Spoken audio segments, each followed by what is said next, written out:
and welcome to the Cheer Up Podcast. I am your host, Kara R. Hunt, and with me is the amazing Sherry Swalwell. How are you doing this morning, Sherry?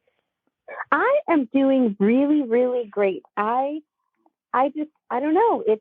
It's just great to be alive. Oh, How I about know. Isn't that the truth, right? Um, Even though here it's like a dreary. The day is starting off dreary. Lots of cloud cover. They look heavy, like rain is incoming. Um, but you know what? As I've mentioned before, I'm starting to like these days. me too? And that's Yes. exactly what we're getting here as well. It's dreary and cold and rainy, but you know what? I'm like you. It feels cozy now instead of Mhm. bad, for Right. lack of Yeah. a better word. Right. It's like, you just kind of like, oh well. So, because, before it's like, oh no, it's raining, it's cold, it's dreary, got to go out and everything else. And now it's just like, you know what? So be it. Yep. You Yep. know? It's like, and actually, I think it's stressing in a way. Mhm. I think when the days are bright and beautiful and clear skies, bright sun, we're just like super energized and we're like, "Ooh, what all can I get done today?"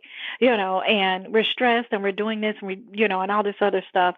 And I think days like this just kind of gives us time to just sit back, enjoy our favorite warm drink in the morning or hot drink in the morning, and just kind of look out and just listen to the pitter patter of rain, right? Mhm. Yeah, and just have fun, you know, and just enjoy it. And I'm not a kid anymore, so it's not like I could put on a raincoat and rain boots because I have them and go out and play in the rain. But yeah, I just don't think my body would respond the same. I you know, my body would I probably would come in with the sniffles. Right back then, it was all fun.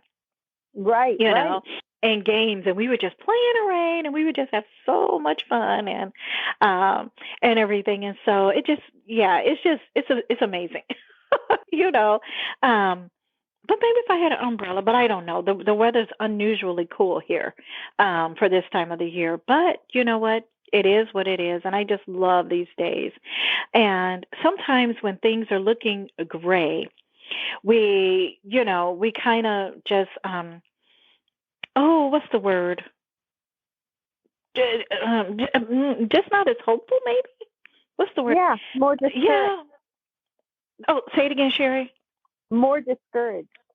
Yes, yes, yes. We tend to get more discouraged, and it just looks like, oh my goodness, it's just going to rain. The day is going to be awful, and everything like that. Well, thank goodness we serve a mighty and everlasting God, and I think we just need to change our perspective on things, and because we just never quite know how God's going to work it out. And that is the story of Esther today, that we're going to be talking about. But before we get there, I just want to say hi and welcome again to all of our listeners who tune in weekly and download the episodes and listen to them when you can. And we just want to say thank you for being faithful, for being loyal, and for tuning in. And if you've been blessed by this episode, or if you receive any joy or anything from it, we just ask that you like it on whatever platform you're listening on, that you will subscribe if that option is available for the platform you're on, and share it. If you feel like our episodes will be a blessing to someone, if it will help them on their journey to joy as we all walk this Christian path of life, then please share it. The likes, the subscribes, the shares, they all help us in the algorithm for those who may just, type in a keyword like journey, joy, biblical figures, or anything like that. The more likes, shares, downloads that we have, the easier it is for us in the algorithm to just pop up. And for those of you who are not even in America, who are not in the United States, we want to say we see you. We know that we have listeners in Germany, Nepal, Colombia, Singapore, the Netherlands, India, Philippines. Just so you know, we see you, we hear you, and we thank you for tuning in to us. So I just want to give a shout out, as they say, to all those peoples in those different different countries, different nations, and just say thank you so much for tuning in to the Trail Podcast. We so appreciate you tuning in and listening. And like I mentioned, we are continuing our series, podcast series this year of talking about biblical figures, things they went through in the past, years ago, well, centuries ago, and how whatever they did, whatever situation or circumstance they found themselves into, how it relates to our lives today and what God tells us to be able to do about it. And today we're going to be talking about the book of Esther in the Old Testament. And for those of you who may not be familiar with Esther, I'm going to try my best to give a quick summary with the Kara translation a little bit, but Sherry, if I'm wrong in my summary, please let me know. But anyway, so the whole story of Esther can be found in the book of Esther in the Old Testament, and it kind of starts off with her husband, the king at the time, and I think his name was Ahasuerus or something like that, but he was also referred to as Xerxes, Xerxes. And for the purpose of this episode, it's just easier for me to say King Xerxes than the other name, because I'm just so afraid I'm going to really mess that one up, and I don't want to do that. But King Xerxes was known at that time, in the point in the biblical era, as he was known for his arrogance and his wealth, and for displaying, his wealth. And he was married to Vashti, Vashti. And so she was Queen Vashti, and he was married to Vashti, and she was a very beautiful woman. And so he's throwing I'm just going to use party. I'm not exactly sure what they called it back then, when the king had a lot of people there, mostly men, and they're just celebrating, they're drinking wine, and everything else. And so I'm just going to call it a party. So at the palace, and he's just throwing this big party.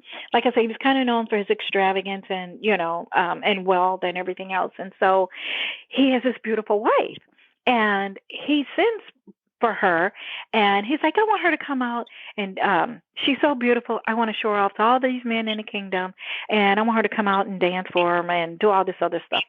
And she's like, yeah, no, I ain't having it. Okay, again, this is the Kara translation.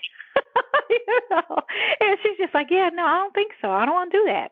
And he became so angry that she would kind of defy him like that he was like, what? When his servant came back and she said no. He was so angry, and he's just like, you know what? Then fine, tell her she's no longer going to be the queen, that I'm divorcing her. She don't want to come out. She don't want to act right. She don't want to do what I say as her king. Then, what's the purpose of me even being married to her? So, she's done. I'm going to issue a divorce decree, or whatever they called it back then. And she's no longer the queen. And then I think he had her removed from the not actually from the palace, but from her posh queen quarters, and had her put into a little small room. He didn't completely kick her out the palace, I think.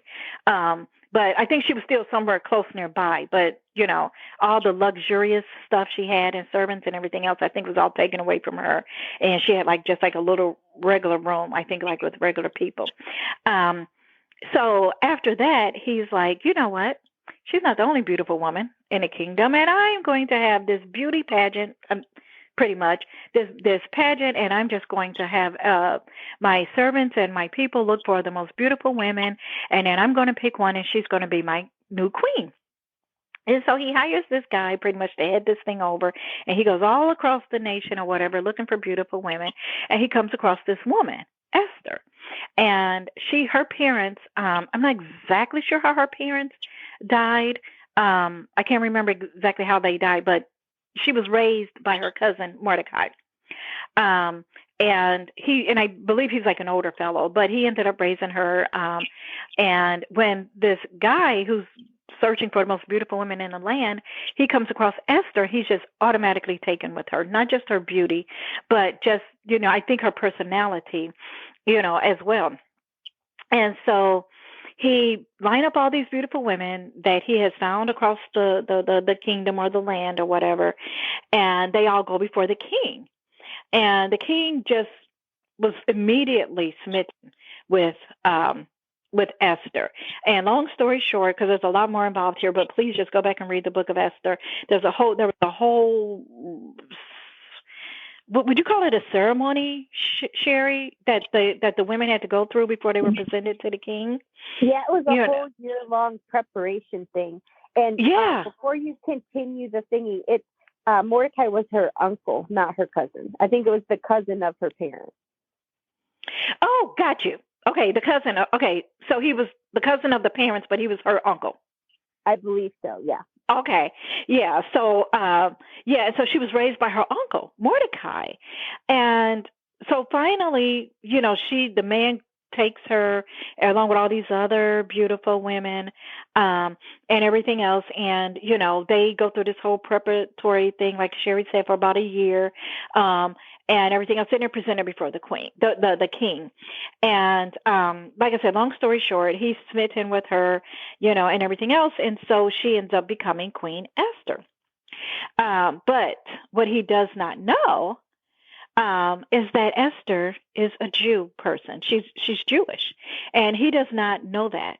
And he marries her. And Esther and Mordecai, her uncle, they don't say anything. And I'm assuming at the time that Xerxes never inquired. He was just so smitten with her. He was, with her beauty. Out of all the women in the land, he chose her. So it seems like, because when you go back to Vashti, and she was so beautiful, and he wanted her beauty to be seen by all the men in the land, and for her to dance in front of them or be in front of them or something, it just tells me that physical beauty meant a lot to Xerxes for women.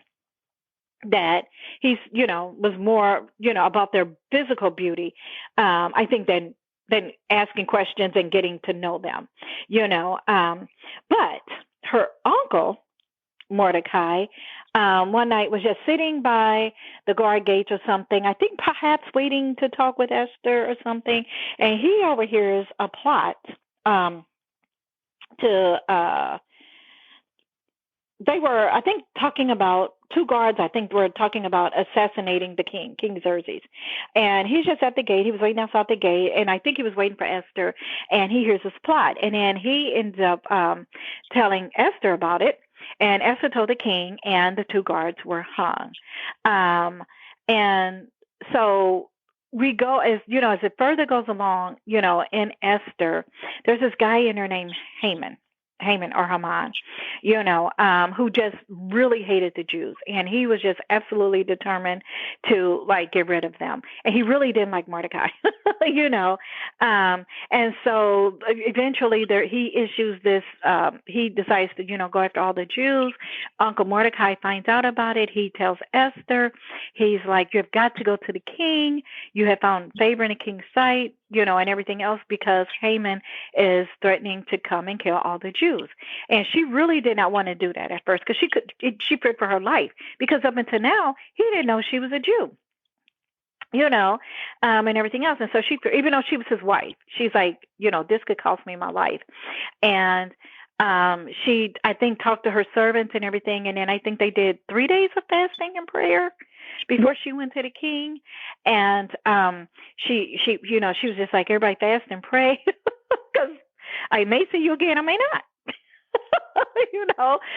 Just kind of depending on how this all goes down. But and she goes, and then she, tells the king, everything, and how Haman was about to, he's, sent down an edict or whatever. I don't think he could have done an edict, because he wasn't the king, but he was like a nobleman in high regard, high authority, and everything else. And long story short, the king listened to her and everything, and they were able to squash that type of rebellion, and Haman ended up being hanged, didn't he? For his by the news or the news that he had for Mordecai. Constructed for Mordecai, yeah. And then his sons ended up getting killed too. And one thing that I wanted to point out that you were talking about is he tricked the king into giving the edict. He tricked the king into signing it with his signet ring. And that was why when they found out, and Esther, she did a 2-day thing with asking the king. She didn't come right out and ask him at the very beginning. She was very wise in the way that she presented it in building things up and then, humbly going before the king. So I wish I had her skills, because not that she didn't manipulate the king at all. She just did it in a very honoring way, knowing she studied her husband and knew what he knew, the kind of man that he was and his personality and what would work the best with him. And so and obviously she had the 3 days of fasting. So it was really God's wisdom, we know, not hers. But man, I wish I had those kind of skills and bravery. Yes, exactly. And bravery, because she did not know. I mean, he could have been, he divorced Vashti when he got mad at her. Right. Right. And I mean, he could have easily killed Esther, or had her killed rather, for that. And so that took a lot of bravery to be able to go there. And like you say, the whole way she did it was so honoring to him. Yeah. And honoring to God and honoring to her uncle all at the same time. But she knew that if she did not, she was in that position, that she was the only one who could stop the massacre that Haman was planning for all the Jews. And there was no way that she could be there and see all of this happening.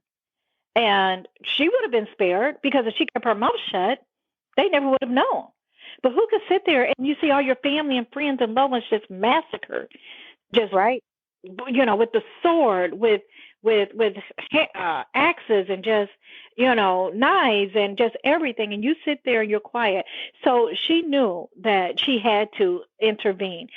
At least she could say, if it all went south, that I tried. Well, and not funny, haha, but the interesting thing about it is that when the king found out about it and he put to death Haman because of his evilness, the king was like, I can't just stop this edict, because once it's sealed with my ring, nothing will stop it. Yes, but you're right. Right. But here's what you can do. I'm going to give another edict that says you guys get to fight back. You know when it's going to happen. Get prepared, and we will be with you, type of a thing. You can do this. You can do this. So God didn't let them just get rescued automatically with the snap of a finger.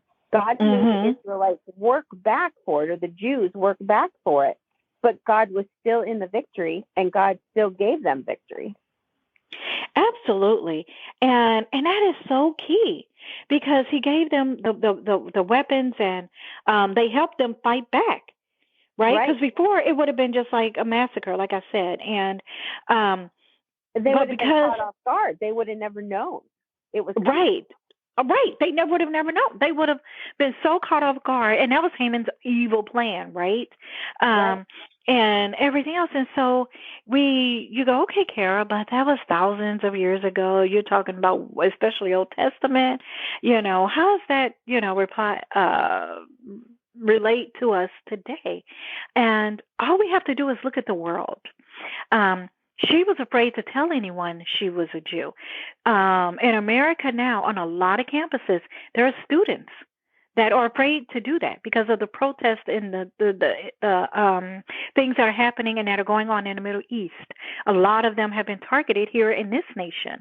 They're afraid to let people know if they're Jewish or not, because there may be protests, and everything else. Jewish businesses can be attacked because of what's going on. And what has gone on in the Middle East in the past couple of months, and things like that. And then, there was that massacre in Israel that just happened, last fall, because of who they are. So the stuff that happened thousands of years ago still happens today. still happens today. And it's just the people have changed, the circumstances have changed, the situations have changed, but it's still that way today. And except today, now this wasn't the case in Esther's time, but today it's even more people who are ostracized and or mocked that way. Christians are, as believers. When you come out against some of the things that the media is saying or trying to teach your children, or saying this is okay and that is okay, and then as Christian believers who believe in the Bible, and we say no, that's not okay, and this is why, you're ostracized, you're targeted, you're mocked. And a lot of times you get so beaten down, or you get canceled. Your social media accounts get canceled. Your social media accounts get demonetized because you dared to say something that was biblical.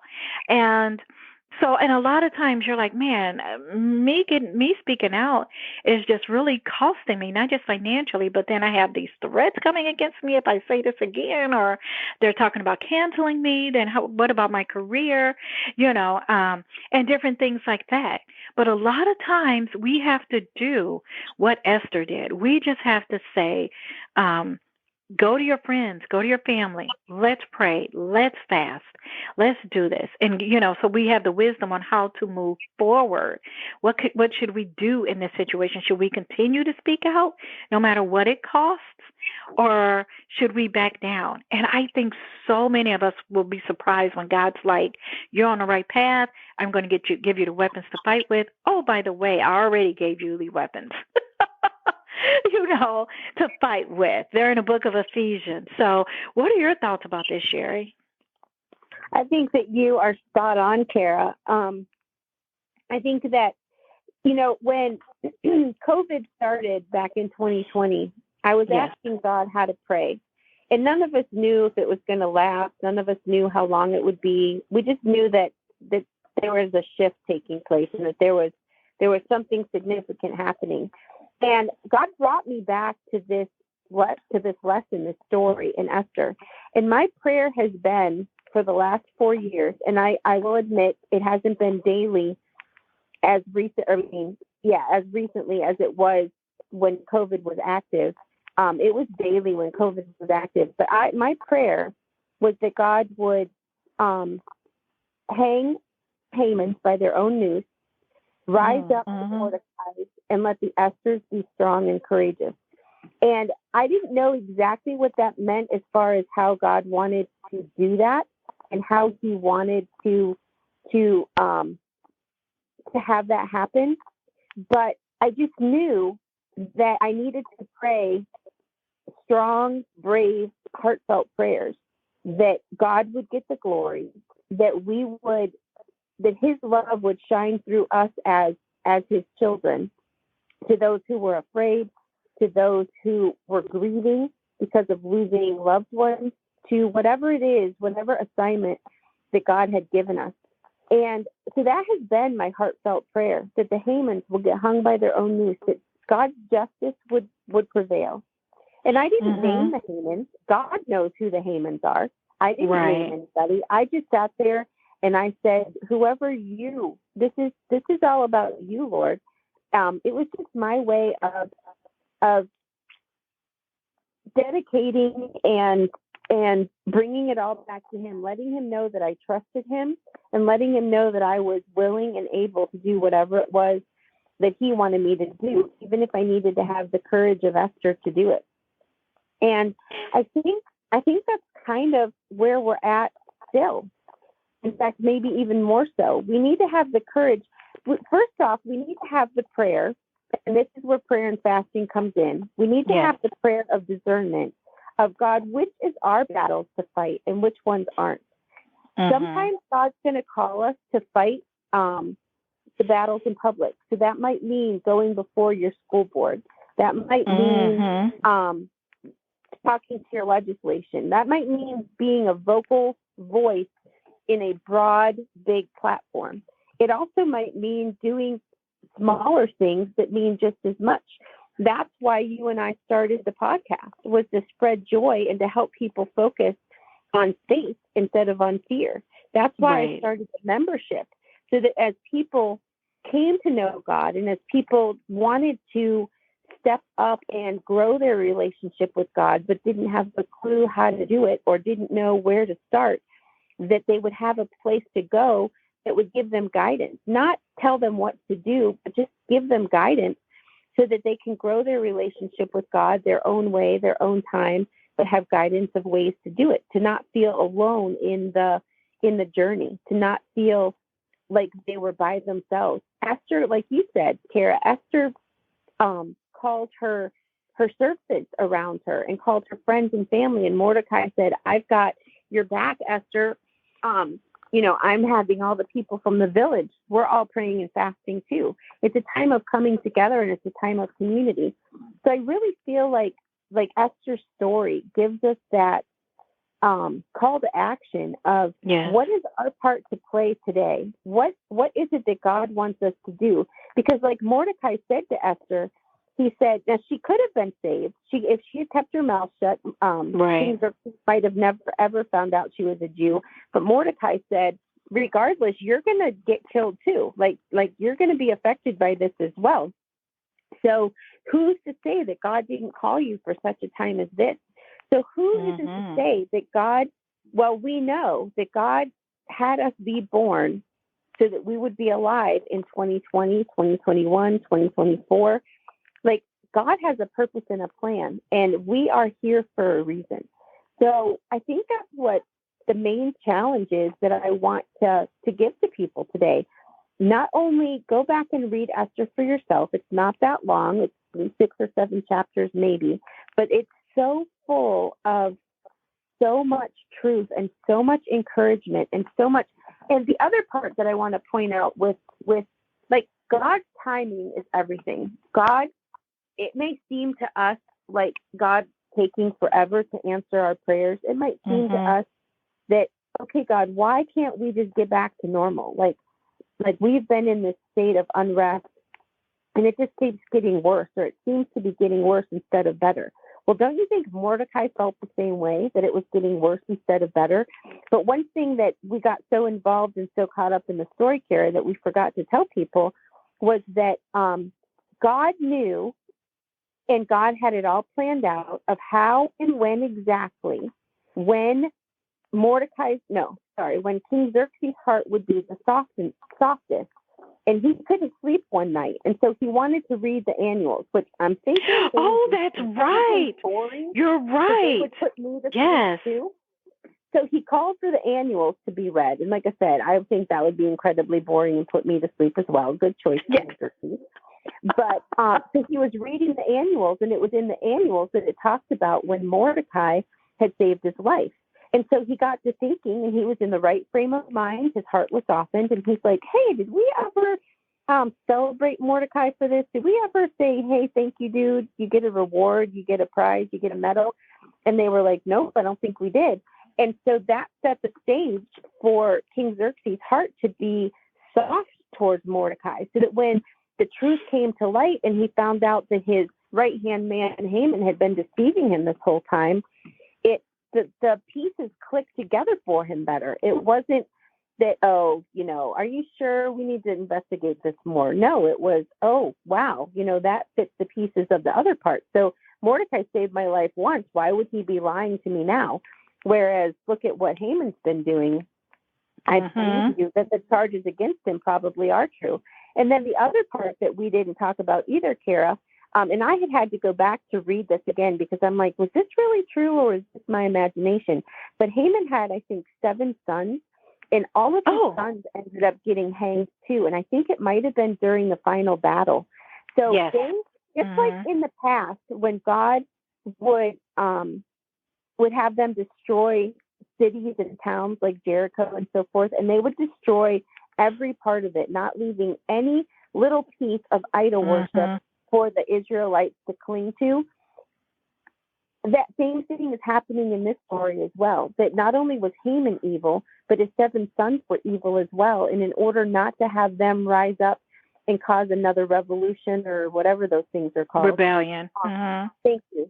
Then they were also killed as well to have a clean slate, to have it so that the Jewish people could live in peace, at least for X number of years. So when you look at the story that way and you see all the little different pieces of the puzzle, God is in every single piece of the puzzle, but it took a while. Like, they found out about this attack that was going to happen, and it wasn't going to happen for a couple of months. So they had to prepare. So they had a choice. They could worry or they could prepare. And they chose to prepare, and they were able to be victorious. And they weren't victorious in their own strength. They were victorious because of God and how he had orchestrated the whole thing so that they could win. And I just want to insert real quick, because the more you peel back the onion, it's God's hand was all over it, right? Because what queen will deny the king and, still expect to live? But that's what Vashti did. She's like, yeah, no, I'm not coming, which then led to him divorcing her and putting her away and searching for a new queen. And then out of all the beautiful women in the land, he falls for Esther. Right. He falls for Esther, and he's like, hey, and he doesn't just fall for her. It seems like even though his only qualification was beautiful, as you read the story of Esther, you realize that he actually, I think, really liked her. He loved her, Agreed. And yeah. So God's like, hey, this thing is going to happen. The queen's not, she's going to rebuff you or whatever. But that's okay, because this is all going to work out. Just watch. And so it's just, we just never know the positions that God is going to put us in. Like, Esther was just living her everyday life as a beautiful young woman, right? Probably planning to get married soon and, and everything else. And all of a sudden there's like this beauty pageant, and she catches the eye of the guy who's running it. And then there's this preparation. So she went from your everyday person to like a queen. And she probably never, ever saw that happening in her life. But God. And not only was she the queen, she had a huge purpose there. Right. She had a huge purpose. We also have to think about King Xerxes, because how many of these kings were so mean and so vile that they would have killed Vashti, but they didn't. Right. So God, in all of his love, he put King Xerxes as the king at that particular point in time in history, and he made him have a softer heart so that he would listen to Esther and not automatically kill her because she approached the king without permission and without having an appointment. Exactly. And so when things are going on in your life, right, it's like that saying, when things are falling apart in your life, and it all just seems to be falling apart on this corner, that corner, up, down, sideways, and you're like, oh my gosh, everything's just falling apart. You need to ask yourself, is it falling apart or is it all falling together? Because when you look at that whole situation with Esther and everything else, and everyone's afraid and feared, and they're like, oh my goodness, they're going to kill us, and everything else, and then she's afraid, like, oh he's going to think I deceived him, and all this other stuff, and it looks like it's all falling apart, and that people are going to die, and that things are all, about to go crazy, and blood's about to be shed, and you're like, it's all falling apart. But God, who is ultimately in control, it's all falling together. It's just all falling together. And I think the book of Esther, along with other biblical books, especially in the Old Testament, but how it just looks like everything's just getting ready to go haywire. Like it's all over. Right. And then all of a sudden, God's just like, yeah, well, no, it's not. It's all just have a little faith, trust in me. It's all going to work out. So sometimes when we're in those situations, and that's why I say when we go through these stories, and you're thinking, oh, that was thousands of years ago. Stuff like that ain't happening today. Oh, yes, it is, in more ways than one. And if we take anything from that, is that it may look like it's all falling apart. There may be wars and rumors of wars, and people may be doing this and they may be doing that, and we're like, oh my gosh, God, this country, this world, the globe, everything is just so chaotic, and people are just doing things that are against the Bible, or like it's just so bad. And it looks like it's all falling apart. But is it? Or is it all falling together? And I think that's what God just wants us to know is just trust him and be like, I don't know what's going to happen. I don't know how this is all going to play out, but I know you and I trust you. And you have promised in your word to look out for your people. And I am your daughter. I am your son. I am your child. So I know it's all going to work out. I don't need to get afraid or whatever because you have given me everything I need. You have taught me everything I need to be able to withstand everything that's going on now. You have given me the armor that is talking about in the book of Ephesians. You've given us the Holy Spirit. You've given us so much, and all you ask is that we just fear not and trust in you. Did that make sense, Sherry? That was the perfect way to end our podcast today, Kara. In John 16:33, it tells us that, Jesus is speaking to us. He says, these things I have spoken to you, that in me you may have peace. In this world you will have tribulation. Not you might, maybe, kind of, sort of. If you're lucky, you won't, but no, you will. You will have tribulation. But be of good cheer. I have overcome the world. I used to read that verse, and I used to come from a position of fear and be like, oh, really, God? Why? No. I want to live in the peace times. I don't want to live in a world of tribulation. But as I was just talking to Kara before we actually started the podcast this morning, I've been reading some books for one of my jobs, and God really shows, let me rephrase that. God is always there with us. But some of us, speaking about myself, have more stubborn personalities than I care to admit. And it takes more tribulation, more problems, more issues for me to turn to God. I hate to say that, but it's the truth. And I have learned over the years and as I've grown up how to stop resisting. And when trials and tribulations come, to start saying, okay, God, what do you want to teach me in this situation? Okay, God, what do you want me to learn? Or I have also started praying the prayer lately of, God, I want to be so close to you and so intimate with you that I hear you on the littlest whisper, that I hear you in the littlest nudge that you give me, and I will turn that quickly. Those are the prayers that I have, because that is the kind of relationship I want with God. I trust him. I know that he's going to come through. If I'm still dealing with issues, then that means that he isn't finished yet. That means that there's still more that we need to go through together, and that he needs to teach me, or that things aren't ready yet. They aren't lined up yet. That doesn't mean that I've done anything wrong. It just means that maybe we're waiting for the other piece to the puzzle.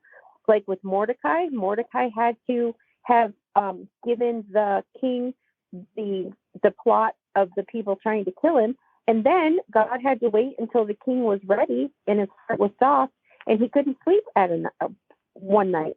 So like all the pieces have to come together. So if you're still struggling, if you're still dealing with issues, if you're still dealing with a huge tribulation in your life, rest assured and take comfort in the fact that God's not finished yet. His timing is still working it out.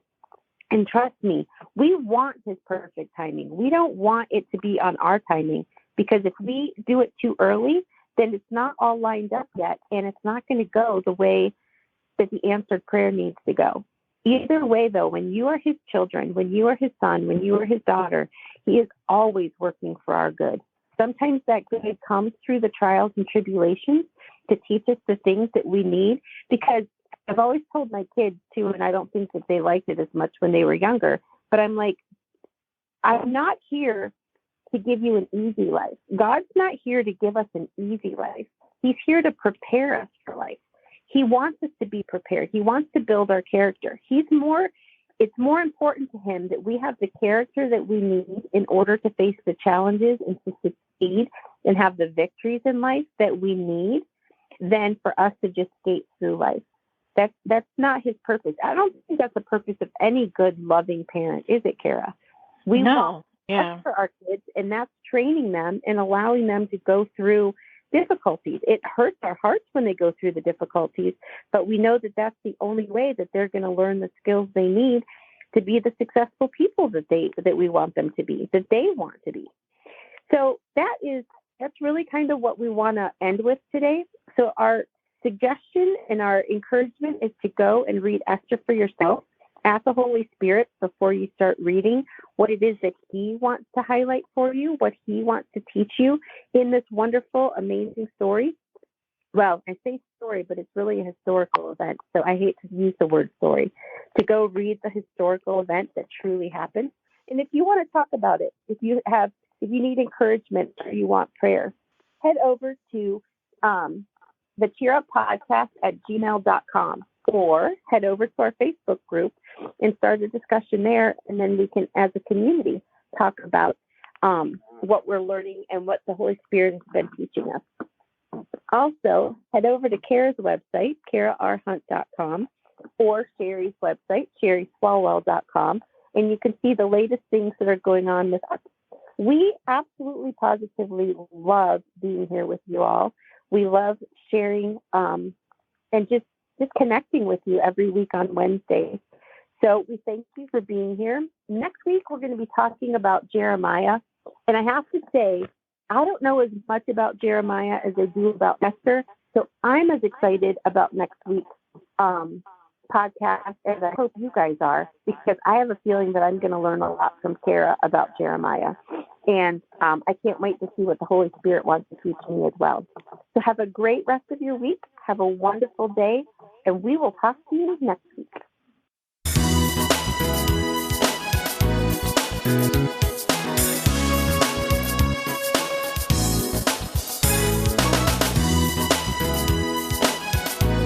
Thank you.